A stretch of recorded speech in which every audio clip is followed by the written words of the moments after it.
Students, इस video में हम इलेक्ट्रोफाइल्स और न्यूक्लियोफाइल्स के बारे में पढ़ेंगे। तो चलिए शुरू करते हैं।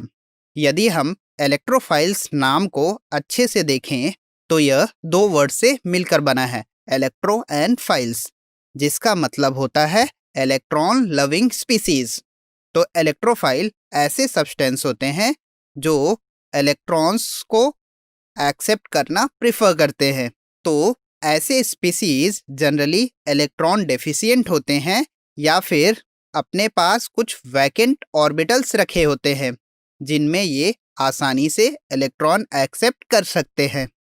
यदि हम इलेक्ट्रोफाइल्स को कैटेगराइज करें तो इनको हम 3 कैटेगरी में डिवाइड कर सकते हैं, जिसमें पहली कैटेगरी होती है चार्ज्ड इलेक्ट्रोफाइल्स की, यानी कि ऐसे इलेक्ट्रोफाइल्स जो अपने पास प्लस चार्ज रखते हैं, जिसके कारण वह इलेक्ट्रॉन्स को अपनी तरफ अट्रैक्ट करते हैं। एग्जाम्पल के लिए carbocation, Br plus ion, nitronium ion, nitrosonium ion etcetera. Since यहाँ पर एटम्स के पास इलेक्ट्रॉन डेफिशिएंसी होती है, इसीलिए ये इलेक्ट्रोफाइल्स की तरह बिहेव करते हैं। सारे कैटायंस जरूरी नहीं है कि वो इलेक्ट्रोफाइल्स की तरह बिहेव करें। एग्जाम्पल के लिए हम Na plus ion, Ca2 plus ion को ले सकते हैं।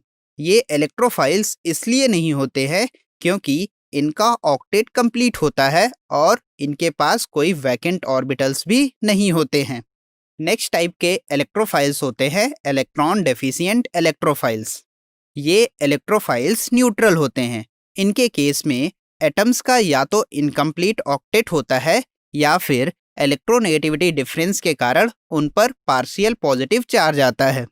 एग्जाम्पल के लिए अगर हम BS3, AlCl3 और BCl3 की बात करें तो इसमें बोरॉन और एल्युमिनियम का ऑक्टेट इनकम्प्लीट होता है, इसीलिए यह इलेक्ट्रॉन्स को अपनी तरफ अट्रैक्ट करते हैं, या फिर कहें कि ये इलेक्ट्रॉन की तरफ अट्रैक्ट होते हैं।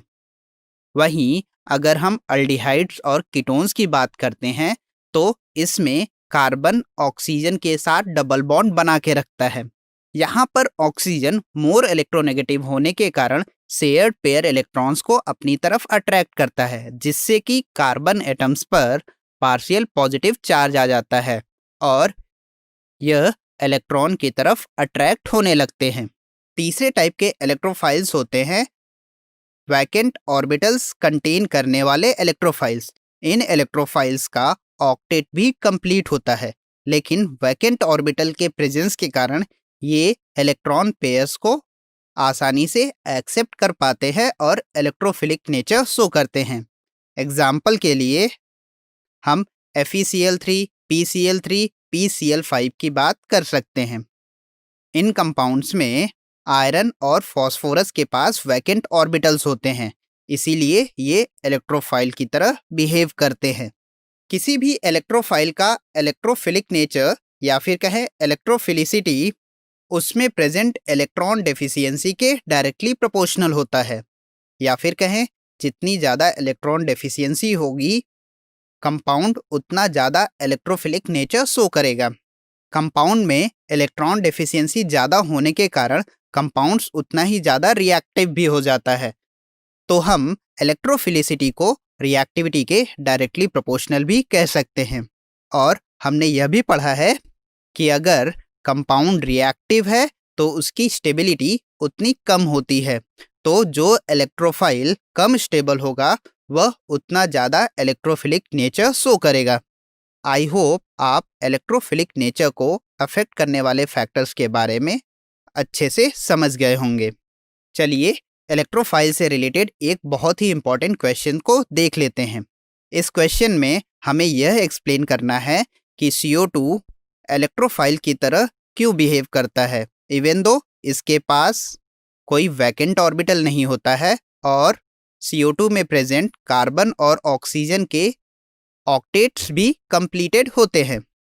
तो चलिए देखते हैं कि इसका सॉल्यूशन क्या होता है। यदि हम CO2 का स्ट्रक्चर बनाएं तो वह हमें कुछ इस तरह से दिखता है। इसमें कार्बन और ऑक्सीजन के बीच में डबल बॉन्ड होता है और हम यह जानते हैं कि ऑक्सीजन एक मोर इलेक्ट्रोनेगेटिव एटम होता है, तो ये शेयर्ड पेयर इलेक्ट्रॉन्स को अपनी तरफ अट्रैक्ट करता है, जिसके कारण कार्बन पर पार्शियल पॉजिटिव चार्ज आ जाता है और ऑक्सीजन पर पार्शियल नेगेटिव चार्ज आ जाता है। सिंस इसमें कार्बन पर पार्शियल पॉजिटिव चार्ज आता है, तो यह कार्बन न्यूक्लियोफाइल से इलेक्ट्रॉन पेयर्स को अपनी तरफ अट्रैक्ट करता है। जब न्यूक्लियोफाइल्स अपने इलेक्ट्रॉन्स कार्बन को देता है, तो कार्बन के 5 बॉन्ड बनने लगते हैं, जो कि पॉसिबल नहीं होता है। इसीलिए कार्बन और ऑक्सीजन के बीच का पाई बॉन्ड ऑक्सीजन एटम पर शिफ्ट हो जाता है। तो आप यहाँ पर देख सकते हैं कि CO2 में कोई वैकेंट ऑर्बिटल न होने के बाद भी बॉन्ड के पोलर नेचर के कारण यह इलेक्ट्रॉन पेयर एक्सेप्ट कर सकता है, तो यह इलेक्ट्रोफाइल की तरह बिहेव कर सकता है। आई होप आप इलेक्ट्रोफाइल के कॉन्सेप्ट को अच्छे से समझ गए होंगे। चलिए अब हम बात करते हैं न्यूक्लियोफाइल्स की। अगर आप न्यूक्लियोफाइल वर्ड को डिवाइड करें तो यह 2 वर्ड से मिलकर बना है, न्यूक्लियो एंड फाइल्स, जिसका मतलब होता है न्यूक्लियस लविंग, यानी कि ऐसे स्पीसीज जो पॉजिटिव चार्ज को अपनी तरफ अट्रैक्ट करते हैं या फिर जो पॉजिटिव चार्ज की तरफ अट्रैक्टेड होते हैं, उनको हम न्यूक्लियोफाइल कहते हैं। Generally nucleophiles electron rich species होते हैं।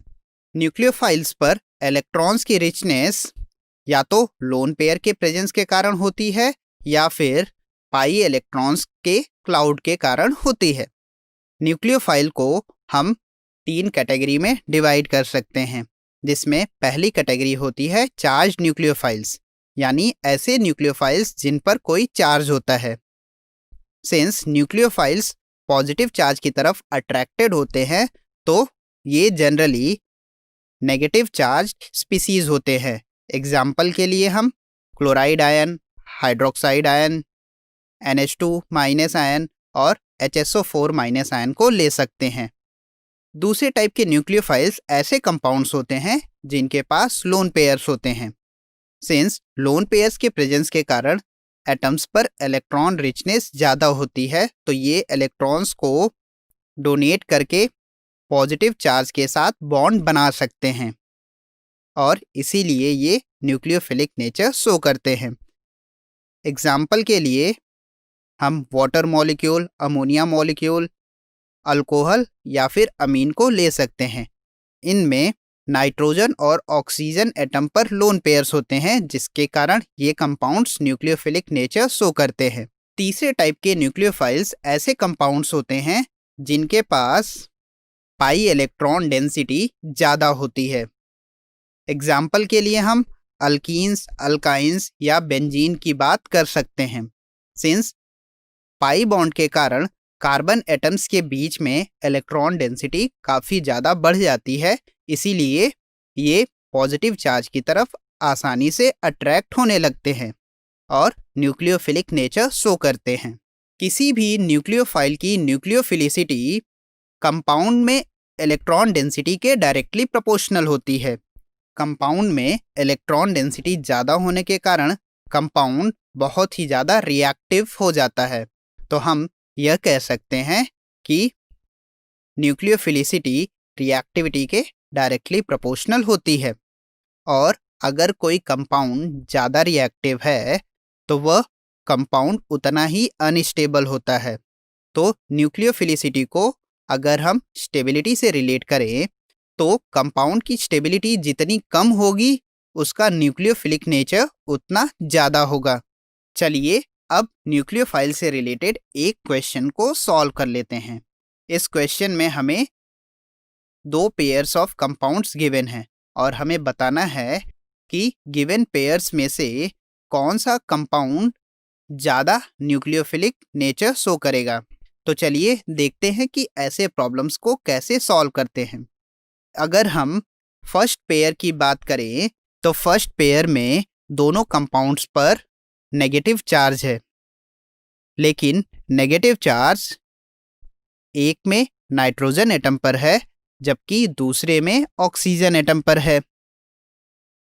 तो नाइट्रोजन एटम की इलेक्ट्रोनेगेटिविटी ऑक्सीजन से कम होती है, तो ये आसानी से इलेक्ट्रॉन डोनेट कर सकता है। तो इसका न्यूक्लियोफिलिक नेचर OH- के न्यूक्लियोफिलिक नेचर से ज़्यादा होगा। सिमिलरली सेकेंड पेयर में भी जो डोनर एटम है वो नाइट्रोजन और ऑक्सीजन है।